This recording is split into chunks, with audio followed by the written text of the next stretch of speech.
Olá, bom dia e bem-vindas ao 12º episódio da Caixa de Pedras. E nesse episódio vamos falar sobre Yu-Gi-Oh!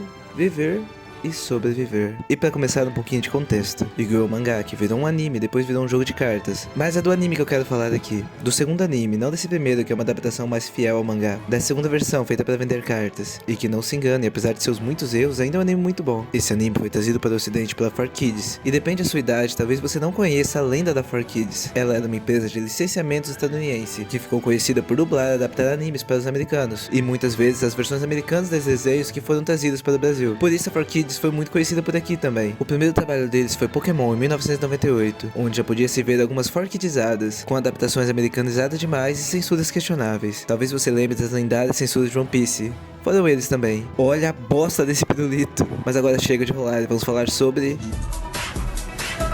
que também sofreu muito com a loucura da extinta 4Kids. Entre muitas adaptações e censuras, tem uma que se destaca: o Reino das Sombras, o Shadow World. No desenho temos um jogo de cartinhas, só que esses jogos não são só jogos, porque nesse anime, desde o Antigo Egito, os jogos são usados de forma mística e até religiosa. Mais pra frente até vemos como era no passado, com o povo pegando espíritos malignos e metendo dentro de tábuas de pedra para sair na porrada. Na representação moderna do jogo não há perigo, a não ser que você esteja jogando contra o Seto Kaiba em cima de um castelo e ele ameaça se jogar de lá se tu ganhar, ou que você esteja jogando um jogo das sombras. O jogo das sombras é uma espécie de jogo especial, com a mesma regra do jogo moderno. Sim, tinha regras no começo dessa bagaça, elas só eram mais flexíveis do que são hoje. Esse jogo tinha as mesmas regras do jogo normal, mas os riscos do jogo da antiguidade, onde arriscavam a vida a cada jogada. Principalmente se estiver jogando contra alguém que tem uma relíquia do milênio, que pode fazer um estrago, colocando sua alma dentro de uma carta, trapaceando descaradamente ou zoando sua mente. Além das magias, no anime temos outros jeitos de deixar os duelos com consequências fatais. Tipo quando o Yugi e o Kaiba estão em uma batalha de duplas contra os Side Hunters em cima de um prédio, com um teto de vidro, e quem perder todos os pontos de vida tem o vidro debaixo dele explodido, e a pessoa vai cair para a morte certa. Ou quando o Yugi está batalhando contra o palhaço, preso pelas pernas, e cada ponto de vida perdido faz uma serra giratória chegar mais perto, e quem perder todos os pontos de vida vai ter as pernas cortadas. Nossa, essa parece coisa dos Jogos Mortais. Mas é isso, e até aí tudo bem. Nesse desenho tem partidas que se tu perder, você vai de vala. Simples. Mas se tu assistiu a versão dublada da 4Kids, deve estar sentindo falta de alguma coisa nessa história de perigos do duelo.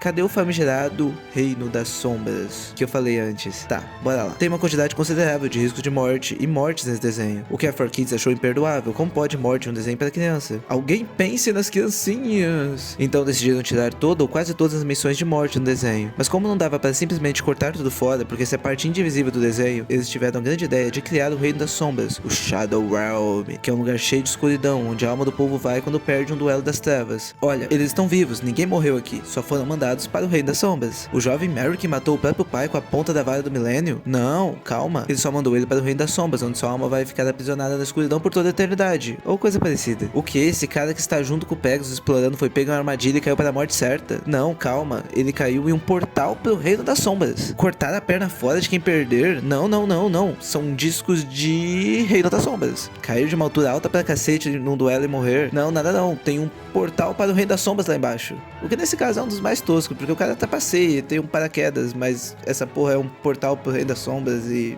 esse negócio de Reino das Sombras me dava uma agonia quando era criança. Eu sempre esperei que tivesse o episódio que eles vão para o Reino das Sombras e resgatassem todo esse povo de lá, o que obviamente nunca aconteceu, porque o Reino das Sombras não existe no anime original. Até existe Duelo das Sombras, ou Yami no Game, mas as consequências dele eram ferimentos físicos ou mentais, ou no pior dos casos, a morte, sem Reino das Sombras. E eu acho que decidindo substituir a morte por uma espécie de purgatório deixa tudo muito mais assustador. No intuito de não assustar as crianças com a morte, acabaram criando um destino pior com a morte? Mas todo mundo tá vivo, viu? Tá todo mundo vivo.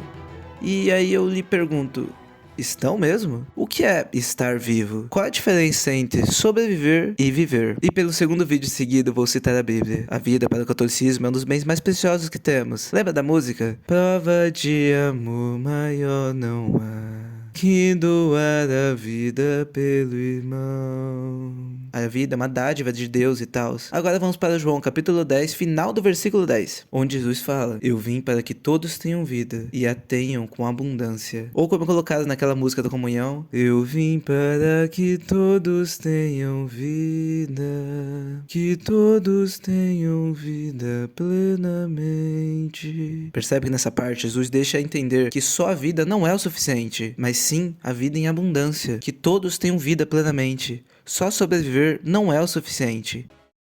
Quando um babaca fala, não tem pobreza que resista a 14 horas de trabalho, além de ser um conselho de bosta presunçoso pra cacete, feito por um cara que vive de enganar pessoas, além de ser mentiroso, eu já conheci pessoas que trabalham 14 horas por dia e ainda são pobres. Além disso, o que eu quero falar sobre essa fala de merda é o quão desumana ela é. É um pensamento que o pobre só tem que trabalhar, comer e dormir, só uma máquina para servir. No momento em que só se trabalha, come e dorme e não tem tempo para passar com a sua família, com seus amigos, seus hobbies, estudos e prazeres, isso é viver plenamente? Viver não é só sobreviver. O ato de estar vivo é muito mais complicado do que só estar respirando. Voltando para Yu-Gi-Oh! Com a criação do Reino das Sombras, a franquia sem querer condena esse personagem a um destino pior do que a morte. Porque se pelo menos morreu, aí vai pela sua religião, para onde você vai depois da morte, ou se tem depois da morte. Apesar de que é canônico que existe inferno no universo de Yu-Gi-Oh! Mas voltando, esse cara que estava junto com o Pegasus caiu para a morte. E eu não sei o que vai acontecer com ele depois da morte. Como falei no vídeo de Hora de Aventura, pode ser uma coisa boa. Mas agora com a censura, vemos que ele não caiu para a morte, mas sim no Reino das Sombras, onde vai ficar nas trevas por toda a eternidade. Vale a pena essa censura para a morte? Tecnicamente, ninguém que caiu no Reino das Sombras morreu, ao mesmo tempo que nenhum deles está vivo. O Reino das Sombras é uma representação de um pensamento muito perigoso, que a vida é só a sobrevivência. Um pensamento perigoso que pode justificar tragédias. Não está tudo bem a gente estar só tentando sobreviver e não estar vivendo. Um adendo que eu decidi colocar aqui depois. O que me fode a cara é quando tem algum discurso, um projeto que tenta dar um pouco mais de dignidade para os trabalhadores, para ter mais vida, e tem um povo que é fudido como todos nós, que também é trabalhador, fica todo ofendido. Como assim pobre tem o direito de fazer alguma coisa além de trabalhar? Olha os comentários de qualquer post falando a tragédia que é o regime 6x1 de trabalho, como ele tem que acabar. O quanto de gente falando bosta. Isso me deixa puto. Mas agora que já reclamei, voltando ao vídeo. E era isso. Espero que eu tenha conseguido explicar alguma coisa. E espero a hora que o Reino das Sombras não exista mais. Nem na ficção, nem na realidade. E obrigado por ter assistido mais esse episódio da Caixa de Pelos.